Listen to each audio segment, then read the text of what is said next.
Lads, there was a question posed yesterday, and I'm going to try to get to the bottom of it.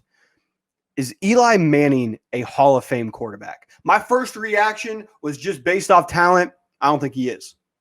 I was never thinking that Eli Manning was a top 5 quarterback in his era at any point. And I think that you kind of got to be around that in your position to be a Hall of Fame guy. But there is a phenomenal article by NBC that breaks down the case for Eli Manning and against Eli Manning. And we're going to see this debate right here. And let me know by the end, what do you think? Is Eli Manning a Hall of Fame quarterback or not? So here is the case for. Manning is one of only 12 quarterbacks in NFL history to win more than one Super Bowl. And of the 8 quarterbacks who are already eligible for the Hall, 7 have been enshrined. The exception is Jim Plunkett, who beat the Eagles in 1980 and Washington in 1983. But it's tough to make any sort of case for Plunkett, who played 16 seasons, was a full-time starter 8 years, had a winning record twice, never made a Pro Bowl, threw 34 more interceptions than touchdowns, and has the 8th lowest passer rating since 1970 among quarterbacks who played at least 100 games. Sheesh. You can definitely make a case for Manning. He didn't only win 2 Super Bowls, he was the MVP of both. And he toppled the greatest dynasty in NFL history, then Bill Belichick's Patriots in both.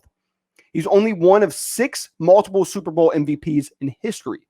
Manning has never missed a game because of an injury starting in 2010, starting 210 games straight, second longest quarterback streak before sitting for 1 week in 2017. Manning ranks 7th in NFL history with 56,537 passing yards and 8 with 362 passing touchdowns. Every eligible quarterback who's reached either 50,000 passing yards or 300 touchdowns passes in the NFL are in the Hall of Fame. From 2005 through 2012, his first 8 seasons as a full-time starting quarterback, the Giants never had a losing season. Manning made 3 Pro Bowls during that 8-year stretch, and only 3 quarterbacks won more games during that span: Tom Brady, older brother Peyton Manning, and Drew Brees. Now, here's the case against Eli Manning. I start with this. When I'm judging a player for Hall of Fame consideration, I ask whether he was the best in the NFL at his position for any 5-year span. I'm not even saying that. I'm saying top 5, maybe top 10. Manning never came even close. His best 5-year span was probably 2011 through 2015, and during that span, he ranked 19th in the NFL in passer rating, 20th in completion percentage, and 15th in wins. He was 7th in touchdown passes, but 1st in interceptions. He was never great over a full season. Manning played 14 full seasons and finished in the top 10 in passing rating once. He was 7th in 2011. He also ranks 20th or worse 6 times. He never had a passer rating of over 93.6. Surefire Hall of Famers like Drew Brees, Tom Brady, Peyton Manning, Phillip Rivers, and Ben Roethlisberger have each had a passer rating of 93.6 at least 8 times. And I don't even necessarily know if we're saying Phillip Rivers is a surefire Hall of Famer. He led the league in completion percentage. He never led the NFL in completion percentage, touchdowns, passing yards, yards per game, passer rating, or any other major category except for interceptions. He led the NFL in interceptions 3 times.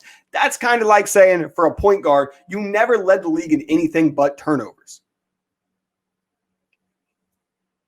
Manning's 3.09 interception percentage ranks closer to the bottom since he entered the NFL than the top. It's 49th best out of 73 quarterbacks who've thrown at least 1,000 passes since 2004. How many of those 246 games was Eli Manning truly great?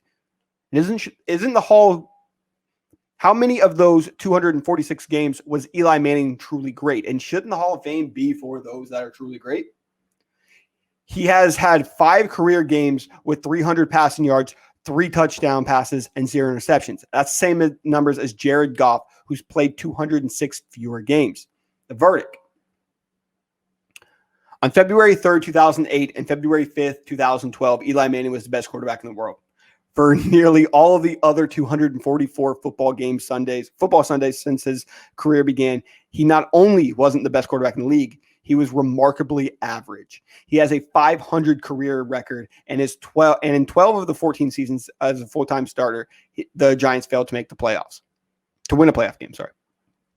Even Manning's Super Bowl performance weren't off the charts. In the first one, after the 2007 season, he had a modest passer rating of 82.5, which is 13th worst of any winning quarterback in Super Bowl history, and he put up just 17 points. And he was very good, but still only threw one touchdown pass. A lot of people will tell you when talking about Manning that he doesn't belong in the Hall of Fame. He should be in the Hall of Very Good. Honestly, I'm not sure if he belongs in that one either. So I posed the question to you on TikTok, on YouTube. Is Eli Manning worthy of the Hall of Fame? I lean towards no. That's me. He's going to get in, no doubt about it. But I lean towards no.